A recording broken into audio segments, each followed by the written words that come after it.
My name is Elena Whitman. I'm 29 years old, and I'm a research scientist specializing in plant communication and sustainable agriculture. The day my grandfather's will was read, I sat quietly beside my parents, Richard and Helen Whitman, while the lawyer handed my sister Sophie Whitman a check for $10 million. My parents turned to me with polite smiles and said, "Go earn your own." I didn't cry. I didn't flinch. I just sat there staring at the polished oak table, pretending my pulse wasn't thudding in my ears. I thought that was the end of it. But then Mr. Harold Keene, the lawyer, stood up, holding an old worn envelope with Walter Whitman's handwriting on it. That envelope addressed to me changed everything I thought I knew about my family and about myself. I didn't drive straight to the ranch after the will reading. I sat in my car for almost an hour, engine idling, fingers curled so tightly around the steering wheel that my knuckles turned white. $10 million for Sophie. A polite dismissal for me. But that envelope with my grandfather's handwriting burned in my chest like a brand I couldn't scrub away. I didn't cry driving down the long highway toward Charleston. I didn't scream or curse or ask the universe why. I just felt empty. Like someone had cut me open, scooped everything out, and left my skin to keep moving on autopilot. The gravel road leading to the ranch was narrower than I remembered. Weeds had burst through the tire tracks, sun-scorched and stubborn.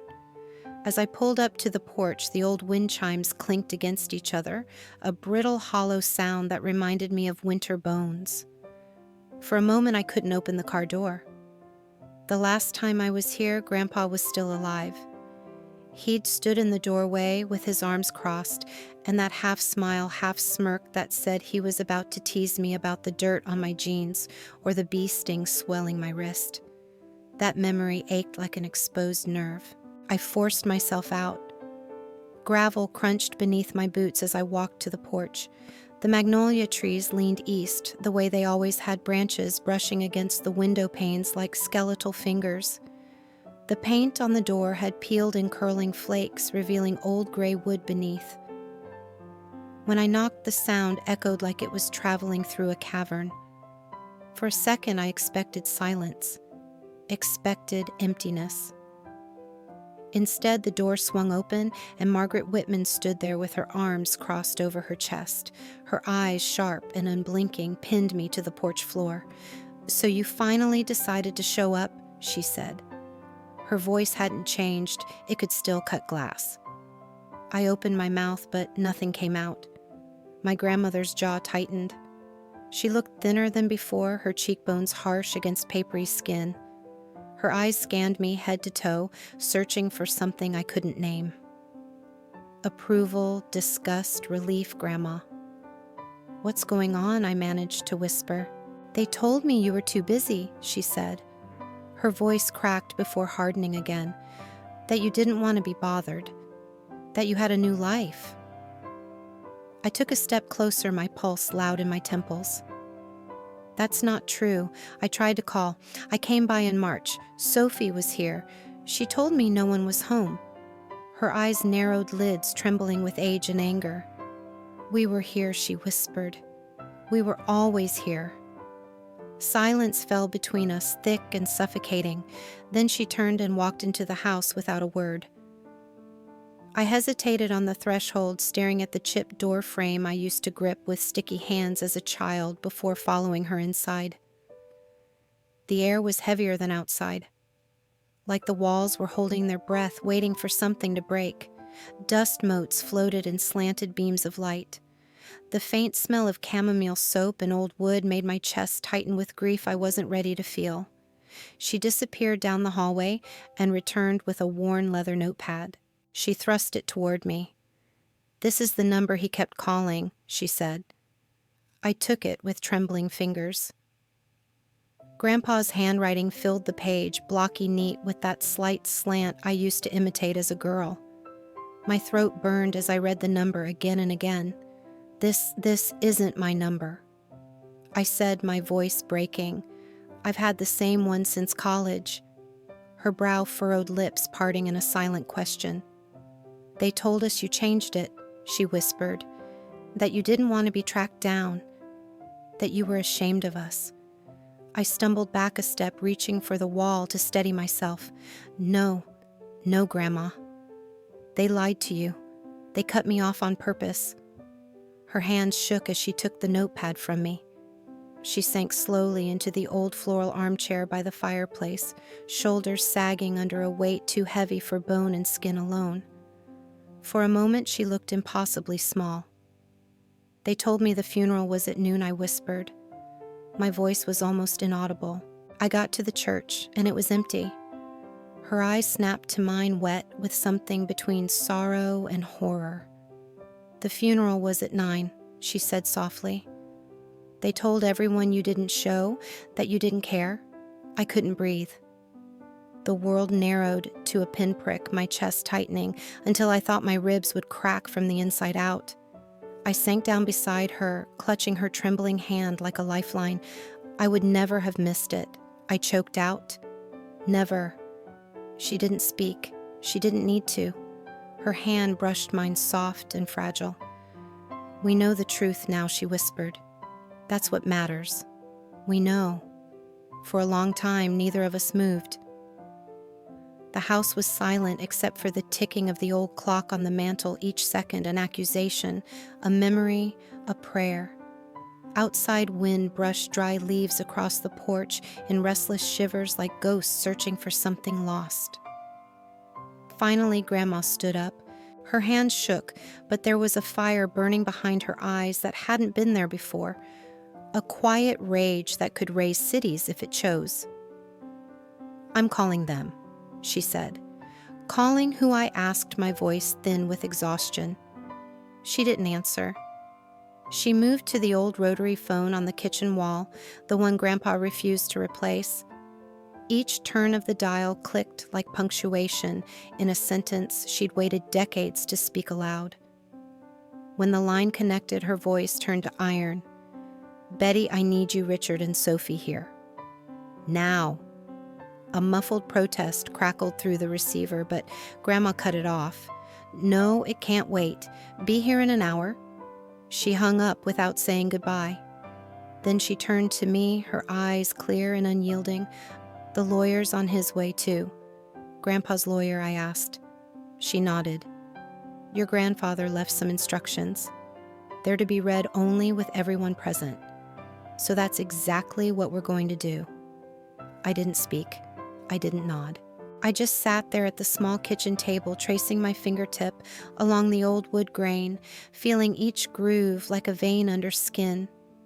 I thought about the mornings I spent here as a child, Grandpa sipping coffee while reading the scientific journals I mailed him from college.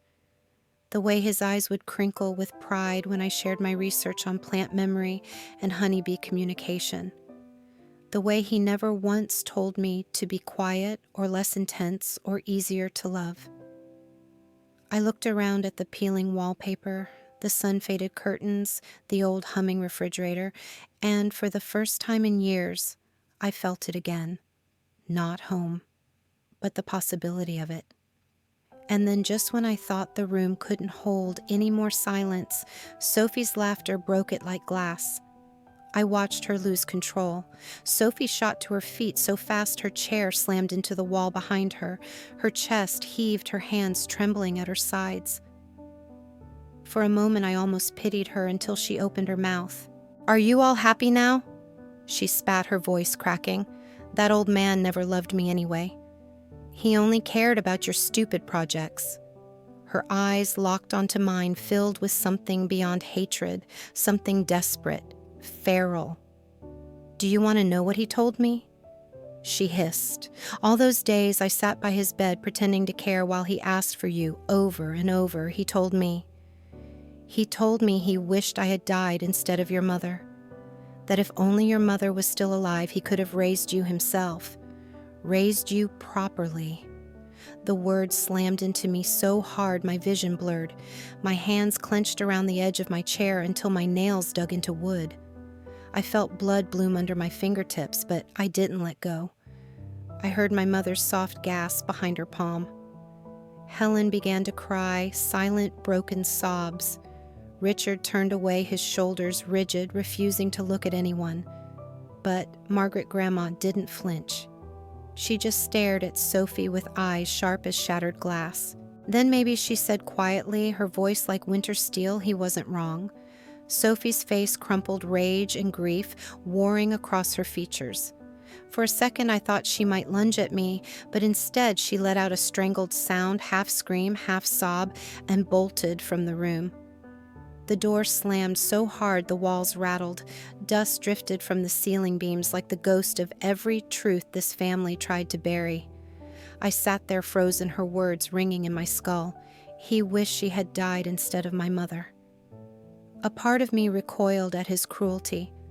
Another part, the part still curled up in a dark corner of myself, small and lonely and desperate for him, felt a terrible, shameful relief. Because for once in my life, I knew I hadn't imagined it. He really did love me more. And somehow that hurt worse than hate. And then just when I thought the room couldn't hold any more silence, Sophie's laughter shattered it like a wine glass dropped onto marble. She stood so abruptly, her chair screeched against the polished oak floor and toppled backwards with a crash that seemed to reverberate through the very marrow of the house. Her shoulders shook with brittle scraping laughter, a laugh stripped of joy, layered only with acid and bone-deep bitterness. Of course she spat, her voice sharp enough to draw blood. Her eyes, wide and glistening with rage, locked onto mine. Of course he gave it to you. The annex, the patents, the lab, all of it. Her voice cracked, breaking open around the edges, as unshed tears welled in her furious eyes, catching in her lashes, but refusing to fall. She turned to our parents, then her fingers trembling as she pointed at them like an accusation. "Do you know what they told me?" She said, her words quivering with rage and something smaller, sharper, almost like grief. "They told me if I visited him enough, if I smiled, if I played the perfect granddaughter, everything would be mine. That's what they promised me. That's what you promised me." Richard and Helen sat frozen, staring down at their laps, their lips pressed white with tension. Neither of them spoke. Neither of them even blinked. I wasted years with that old man. Sophie choked out her voice, rasping and raw. Listening to him drone on and on about you, about your little projects, your research, how you were changing the world. I sat there nodding, pretending to care, counting every second until I could leave because I thought it would pay off in the end. But no matter what I did, he still loved you more. I didn't move. I didn't speak. I just watched her unravel. Watched the threads snap one by one until she stood before me, stripped of her illusions and defenses, trembling in her thin designer blouse. Why, she screamed suddenly, her voice splintering the heavy silence. "Why do you get everything? Because you're sad and quiet and smart. Because you make everyone feel guilty if they don't love you enough." She took a step closer, her heels clicking sharply against the parquet floor, her eyes narrowing to venomous slits. "You're nothing, Elena. You're just a pathetic little girl playing scientist because Grandpa told you to. You're nothing without him." She was so close I could see the fine tremors running through her jaw, the tiny pulse fluttering wildly at her throat. Her eyes held the desperate, hunted gleam of someone who just realized the fortress she built her life upon was made of sand. And in that moment, staring into her blazing gaze, I felt nothing. No rage, no triumph, not even pity. Just a quiet, hollow detachment. Mr. Keene cleared his throat softly. His tailored suit didn't rustle as he moved his hand steady as stone as he unfolded the final letter, but his voice gentled, as if he understood that what he held in his hands would cut deeper than any knife ever could. "This is a personal letter," he said, his eyes meeting mine with measured gravity. "From your grandfather, Walter Whitman." I held my breath.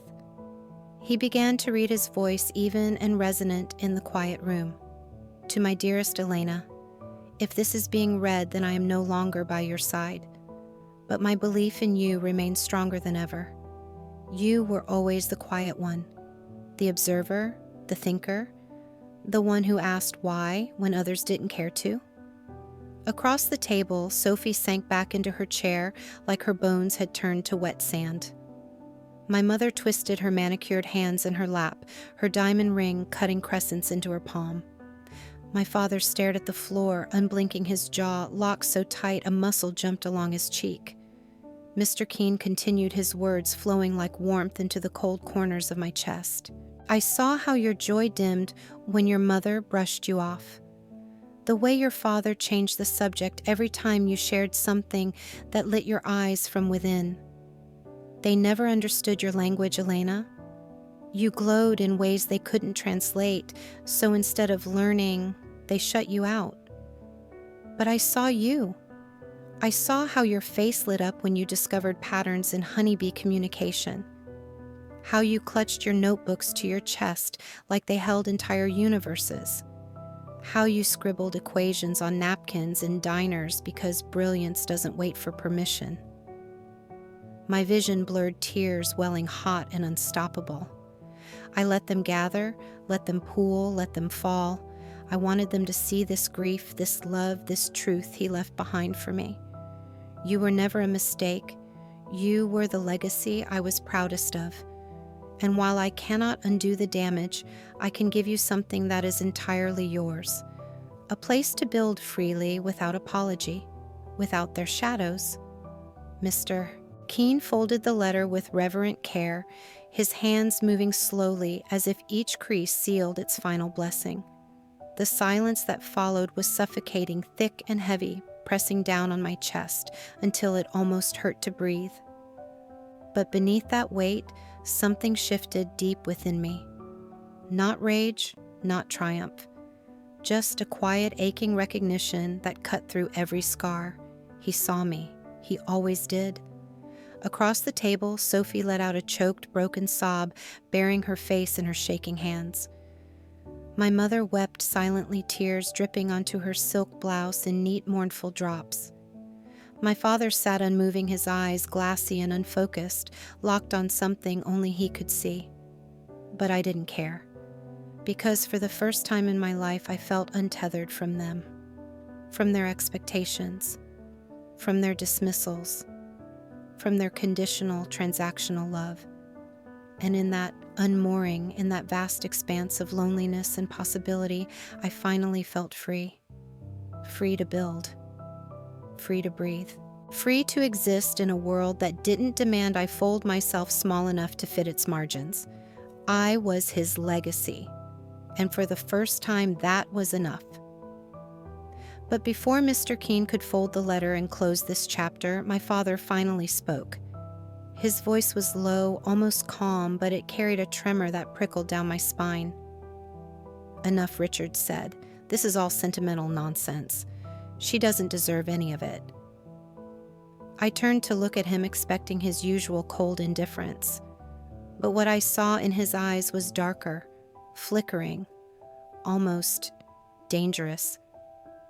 You want to know the real reason we never told you he was sick? He asked, leaning forward, elbows on his knees. His wedding ring clicked against the chair armrest, sharp and deliberate. It wasn't because we thought you wouldn't care. It's because he told us not to. I felt the blood drain from my face. What are you talking about? I whispered. He told us, Richard said, his lips curling into something between a smile and a sneer, that if you came back, he would change the will. That he wanted to give everything to you, not just the annex, all of it. Every cent, every property, every patent. He let out a dry laugh that didn't touch his eyes. He was going to cut Sophie out completely. He wanted to disinherit your mother too. All for his little science prodigy granddaughter. My mother let out a strangled sob beside him, pressing a hand to her mouth. Sophie just stared at me, her face pale with shock. I sat frozen, the room spinning. My pulse roared in my ears so loudly I almost didn't hear his next words. So yes, he said softly. We lied. We blocked his calls. We told you the funeral time was later so you wouldn't come, because we knew if you showed up, we would lose everything. His eyes met mine, flat and empty. And I don't regret it. His words sank into me like ice water burning with a cold so sharp I felt it slice through every layer of numbness I'd spent my life building. For a moment, the room blurred into a smear of dull browns and grays.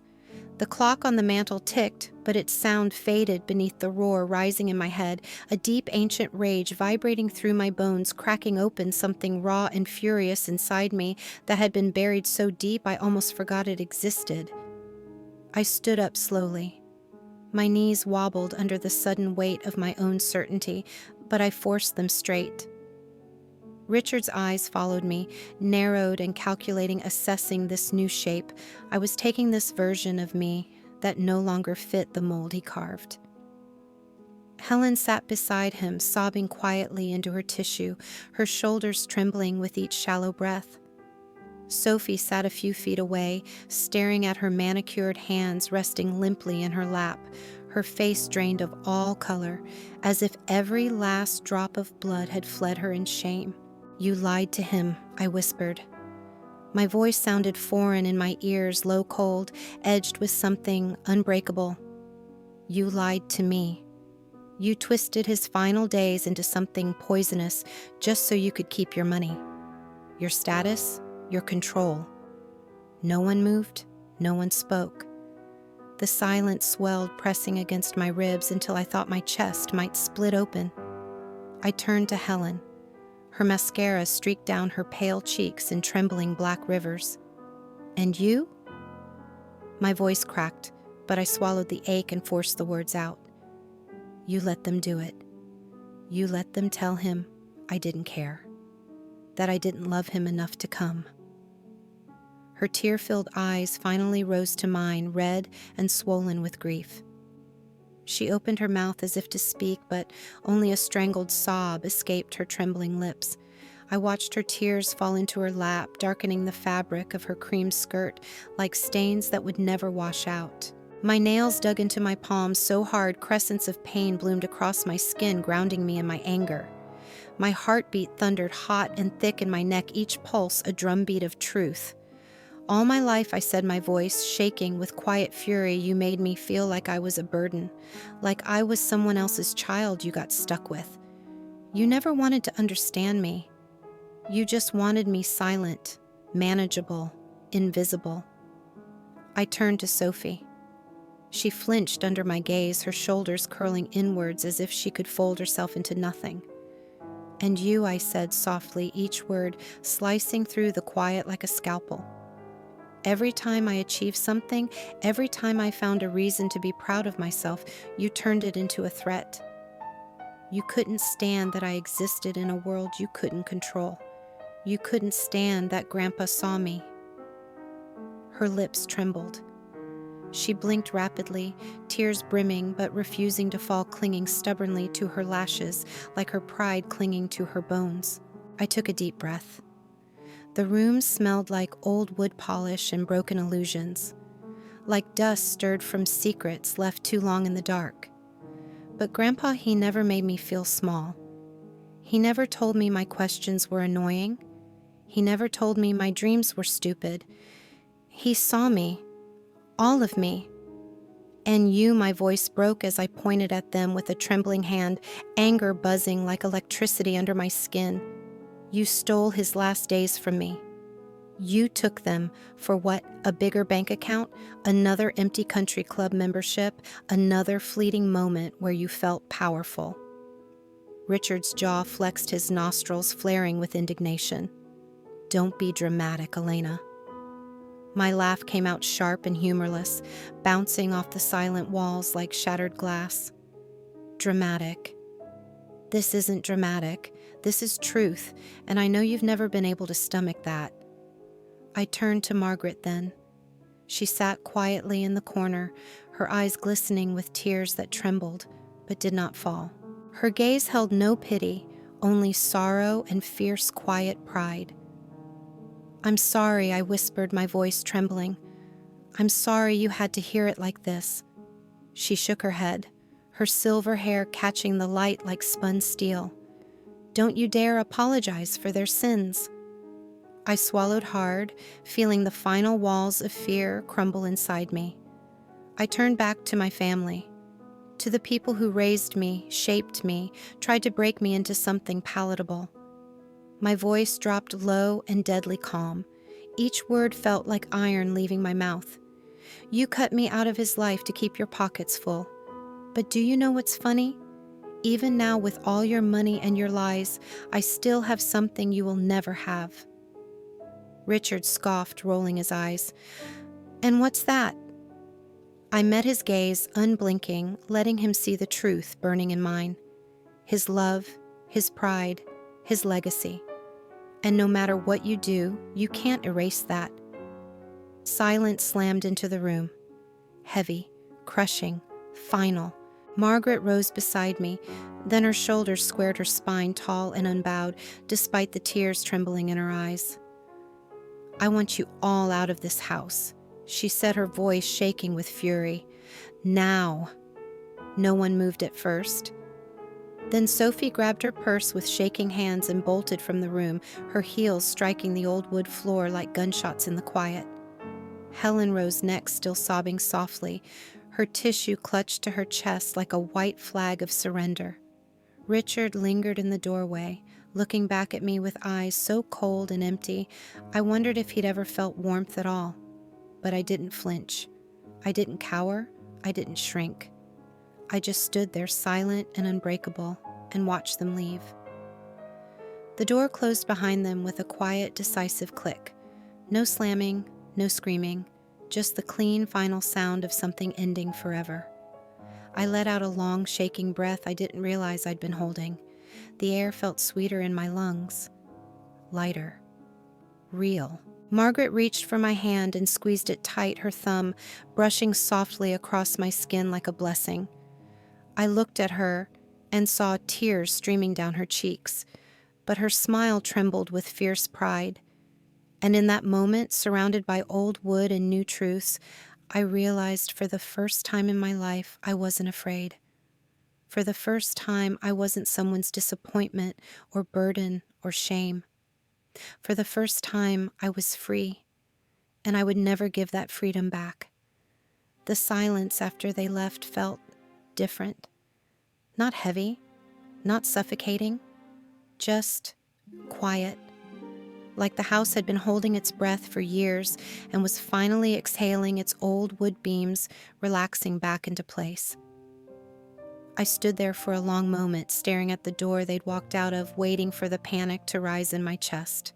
The gnawing guilt, the acidic shame, the desperate ache that used to bloom every time I imagined them walking away for good. But it didn't come. Instead, a strange trembling calm spread through me. Like surfacing after a lifetime spent underwater, my lungs burned, but I was breathing freely for the first time. "Come sit," Margaret said softly. I turned. She sat at the kitchen table, her hands folded neatly around a chipped blue mug of tea. Her eyes were rimmed red, lined with exhaustion and tears she hadn't let fall. But there was something fierce in them too, a quiet, unbreakable strength I hadn't seen in years. I crossed the worn kitchen tiles and sat down across from her. The wood of the table was warm under my fingertips, smoothed by decades of morning coffees, midnight worries, and whispered confessions. For a while, neither of us spoke. The refrigerator hummed softly in the background. A breeze slipped through the cracked window, rustling the faded gingham curtains. Finally, Margaret spoke. "He built that annex for you, you know," she said, staring into her tea. "Long before he got sick. He told me he wanted you to have a place that didn't require permission to exist." My throat tightened so hard I thought I might choke. Tears burned hot behind my eyes.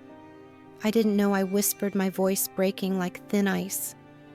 She looked up at me then, and for the first time in my life, I saw myself reflected in her gaze, not as a burden, not as a disappointment or reminder of failed dreams, but as someone worth loving.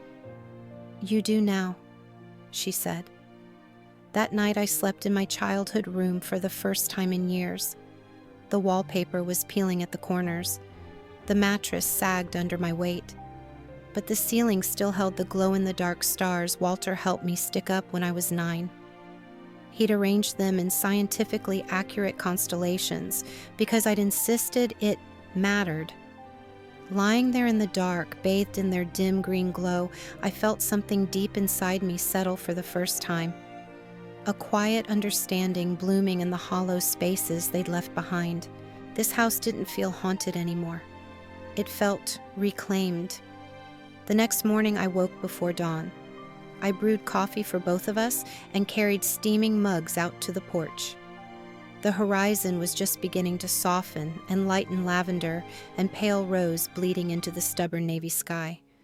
The magnolia trees rustled softly in the breeze, their blossoms unfurling one by one like secrets whispered to the coming day. I sat there sipping my coffee, listening to the wind chimes clink softly against the railing, feeling the weight of a future that no longer felt like a punishment. For the first time in my life, I didn't feel like I had to prove anything. I didn't feel invisible. I didn't feel small. I just felt. After breakfast, I drove out to the Whitman Research Annex. The gravel road wound through fields washed golden with early summer light. When the building came into view, my chest tightened. It looked like a converted barn, weathered wood beams, wide tin roof gleaming under the rising sun, but inside it was magic. I unlocked the double doors and stepped into the cool, bright space. Sunlight poured through tall glass panels along the east wall, illuminating neat rows of lab benches, brand new microscopes, stacked data tablets, and unopened boxes labeled carefully with my name. In the center of the room sat a single workbench. On top of it lay my childhood notebook, the one I thought I'd lost sophomore year of college. Its pages were filled with messy diagrams of honeybee communication systems, scrawled notes about plant memory pathways, and tiny sketches of flowering moss. My knees buckled, and I clutched the edge of the table to keep from collapsing. He hadn't just built me a lab. He'd built me a home for my mind. Over the next weeks, I moved into the annex full-time. I hired 2 graduate students from my old university, Tara and Micah, both brilliant and stubborn, just naive enough to still believe science could save the world if you gave it your heart. We started small. Micro-irrigation research, sustainable crop rotation trials for local farmers. We burned through equipment, cried over rejected grants, cursed faulty data models that refused to make sense. But every morning before dawn, we showed up again. The annex lights flickered on, illuminating a space where ideas weren't ridiculed, only tested. Where curiosity wasn't a threat to be silenced, but a fire to be fed. One afternoon, after a particularly brutal funding rejection, I sat on the floor by the storage closet, surrounded by empty coffee cups and shredded proposal drafts. My chest felt tight with failure, with fear, with that gnawing ache of wondering if everyone had been right about me all along. I reached into my bag and pulled out Walter's letter. The paper was soft and worn from so many readings. My eyes found the line I needed. You were never a mistake. You were the legacy I was proudest of. I closed my eyes and let the words root themselves in the emptiest parts of me. When I opened them again, the fear was still there, but it felt smaller, manageable, worth it. That night I wrote a new proposal, not for irrigation systems or crop genetics, but for something I knew better than anyone, a youth science program. For kids like I used to be, quiet, curious, overlooked. We called it the Little Scientist Initiative. In our first year, we worked with 12 students from rural schools no one else invested in. We gave each child a leather-bound notebook, a replica of mine with Walter's words stamped in gold on the first page. Write the things they don't understand. One day the world will. And watching them clutch those notebooks to their chests, eyes wide with wonder and hope, I realized something simple and powerful. This wasn't about replacing what I'd lost. It was about planting something new in better soil and letting it grow without fear into the brilliant, unruly thing it was always meant to be. 3 years passed before I saw her again. It was a Thursday afternoon. The annex hummed with its quiet symphony, the rhythmic whir of centrifuges, the low buzz of data tablets processing crop yields, the wind chimes outside clinking softly in the breeze like distant cathedral bells. I was sitting at my desk, annotating field reports from the Little Scientist Initiative's summer pilot program when my assistant knocked gently on the glass office door. "There's someone here to see you," she said, her voice careful, hesitant. She says her name is Sophie Whitman. For a moment, everything in me froze. My lungs refused to expand. My pulse stuttered. The quiet confidence I'd spent 3 years building flickered at the edges. I swallowed once, twice, tasting the metallic rush of old memories in the back of my throat. I stood slowly. Send her in. When Sophie walked through the lobby doors, I almost didn't recognize her. Gone were the glossy designer heels, the crisp cream blouses, the sculpted hair swept into elegant knots. Her navy wool coat was a size too big, hanging off her narrow shoulders like borrowed armor. Her hair fell loose around her face in soft, unstyled waves. Shadows carved deep hollows under her eyes. She looked smaller somehow, not fragile, exactly, just less sharp, less dangerous. Her gaze flicked around the lobby, lingering on the portrait of Walter above the reception desk. For a long moment, she stood silent, staring up at his smiling eyes, the hand-carved wooden frame catching warm golden light. Then she turned to me, and when her eyes met mine, I saw something I never expected. Regret. "He always knew who you were," she said quietly. Her voice trembled, but her gaze didn't waver, even when I didn't. Especially when I didn't. My chest felt tight, but my voice came out calm, steady. "Why are you here, Sophie?" She let out a long, shuddering breath like the words hurt her lungs on the way out. "I want to see it. The lab. The work. What you've done with it." For a moment, anger flared hot in my chest, a wild, protective anger that wanted to throw her out, to tell her she didn't deserve to see the only place I'd ever felt safe. But then I looked closer at her hands fidgeting with the frayed sleeve hems of her coat, her fingers tracing invisible patterns into the wool, and I realized she wasn't here to take anything. She was here to see what she'd lost. "Come on," I said. I led her through the annex in silence, past the main labs where Tara was calibrating a spectrometer and Micah was coaxing a prototype irrigation valve back to life, past the greenhouse complexes glowing with emerald light and alive with humid summer air, bees floating lazily between tomato blossoms and lemon trees, past the data analysis wing where graduate interns bent over rows of monitors, their eyes bright with stubborn focus and caffeine. She asked quiet, simple questions. Her voice carried none of its old sharpness. "How do you fund this? What does that device do? Do the kids get to publish their results?" When we reached the community garden behind the annex, she stopped walking. Rows of thriving crops stretched into the sun: spinach, carrots, kale, strawberries, tended by local families using our irrigation models. Children laughed as they harvested bright green lettuce into woven baskets. A mother knelt in the dirt, teaching her son how to test soil moisture with one of our kits, their quiet conversation rising into the warm afternoon air like a prayer. Sophie's shoulders trembled. Her voice came out so small, I almost didn't hear her. "I don't expect you to forgive me," she whispered. I said nothing. She swallowed, blinking hard against tears that threatened to spill. I wanted to see what he built for you, and what you built with it." She didn't cry, but her eyes glistened, and her fingers kept moving, tugging her sleeves, twisting the soft navy wool until it warped beneath her grip. I let her stand there as long as she needed. I didn't offer comfort. I didn't lash out. I just let the truth settle between us. Clean and cold, but honest. Something finally laid bare after years of secrecy and cruelty. Since that day, she comes back twice a year to volunteer for the Little Scientist Initiative. She teaches the kids presentation skills, how to stand tall behind a podium, how to explain complex data in plain words, how to let their eyes shine with confidence even when their voices shake. The kids adore her. Some call her Coach Sophie. When she arrives, her coat sleeves are mended, her hair pulled back in a simple low ponytail. She never stays for lunch. She always thanks me before she leaves. Last summer, after her final workshop, she handed me a slim blue folder. She didn't look me in the eye as she spoke.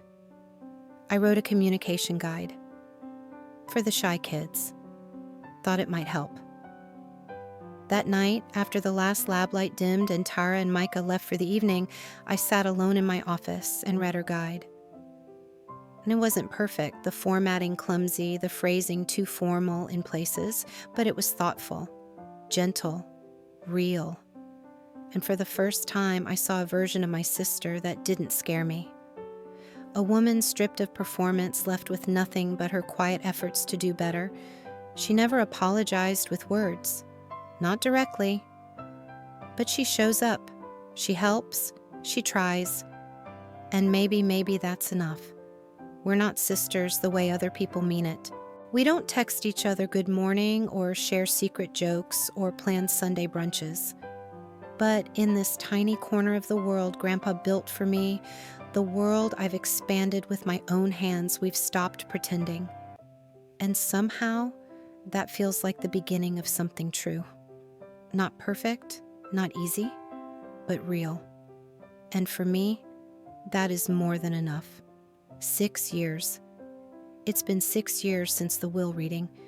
6 years since I sat at that polished oak table while the world I thought I knew shattered around me like thin glass under a falling stone. 6 years since the front door clicked shut behind Richard, Helen, and Sophie, their footsteps echoing down the porch like the end of a performance no one stayed to applaud. I haven't spoken to my parents since. Sometimes their names appear in automated emails. I never opened charity press releases, touting donor galas in their honor financial articles, analyzing their retirement portfolio in a gated community somewhere in Florida. I don't hate them. I don't miss them either. They're just gone. Like ghosts who stopped haunting me once they realized I no longer believed in them. What I think about is the work. The annex has grown beyond anything I ever imagined. What started as one converted barn with peeling paint and dusty windows is now a full research campus. 4 interconnected labs, 3 massive greenhouses humming with life, over 60 acres of experimental trial fields stretching out into the horizon like a promise. We've developed drought-resistant seed varieties that now feed thousands in southern communities where traditional crops fail. We've partnered with universities in Kenya and Brazil to share regenerative agriculture models that rebuild degraded soil into living, breathing ecosystems. Our research papers are being translated into 6 languages, passed hand to hand by farmers, teachers, and students whose lives I'll never touch in person, but whose futures now carry traces of my grandfather's vision and my own. Just last month, I stood on a stage in San Francisco accepting a national grant for climate innovation. The auditorium lights were blinding white-hot beams fracturing into rainbow shards against my navy suit, but I didn't flinch. Tucked inside my breast pocket was Walter's pocket watch, the same one Grandma gave me last year. Inside its lid is a tiny photo of me at 10 years old, beaming with stubborn pride next to my honeybee communication display cheeks, flushed with the knowledge I'd done something worth showing the world. He carried it with him every day. Grandma had whispered her voice, trembling as she pressed it into my palm. So he always had you close. Now the watch sits on my desk at the annex, propped open against a smooth river stone I collected on a hike last spring. Each morning when dawn slips through the east windows, its brass casing catches the light and casts small gold circles across my research notes and grant proposals. On difficult days, I trace its worn edges with my thumb. Some mornings, I talk to him not out loud, just in the quiet between breaths. When an experiment fails, when a student wins a scholarship, when I catch myself slipping back into that old doubt, wondering if the world was right to dismiss me. He never let me disappear. Not really. And now I finally understand why. Legacy isn't a monument of polished granite. It isn't a foundation bearing your name or a portrait hanging in some